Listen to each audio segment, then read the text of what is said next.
Hello everyone again! Nahihirapan po ba kayo mag-isip kung ano ang iluluto para sa pananghalian?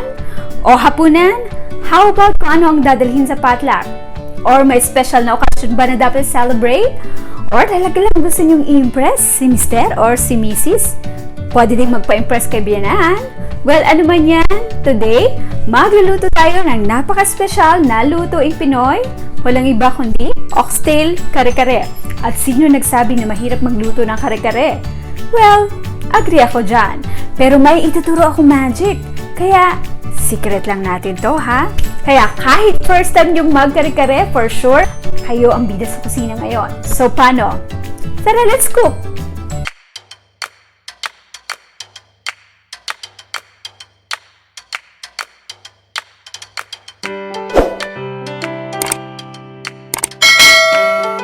Sa pagluluto ng kare-kare, pwede tayong gumamit ng chicken, seafoods, or pork. Pero right now, gagamit tayo ng oxtail.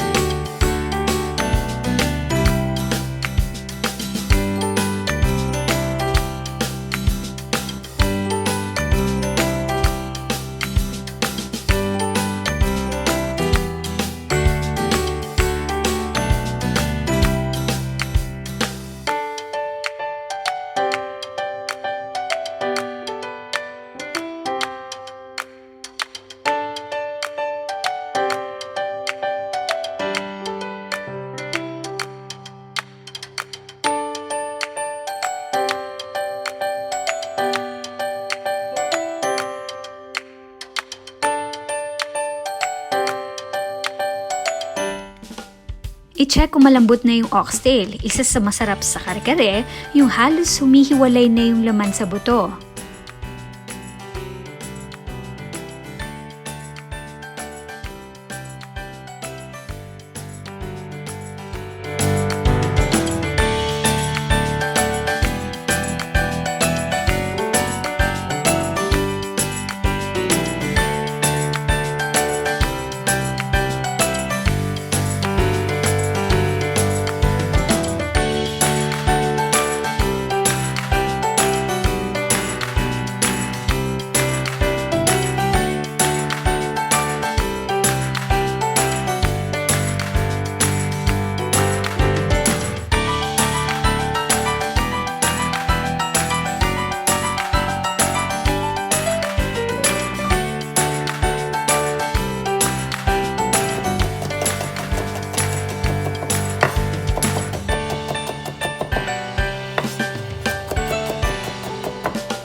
Gagamit tayo ng kare-kare mix para mabilis at simple ang pagluluto.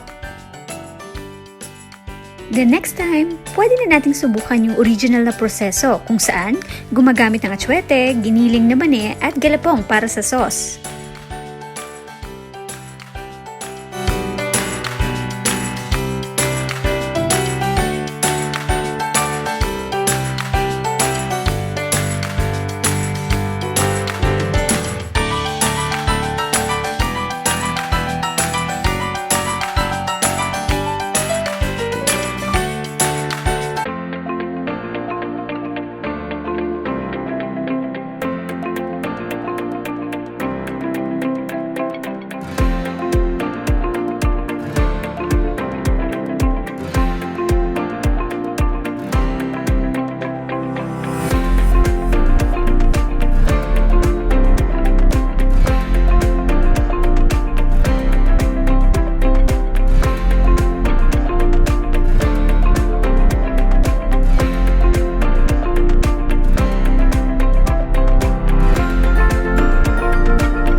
Mas maganda kung gagamit kayo ng unsalted peanut butter para hindi umalat yung kare-kare.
At syempre, huwag mawawala ang ginisang bagoong alamang on the side. At sana'y nagustuhan niyo po yung ating kare-kare today. Please like and subscribe. See you again next time.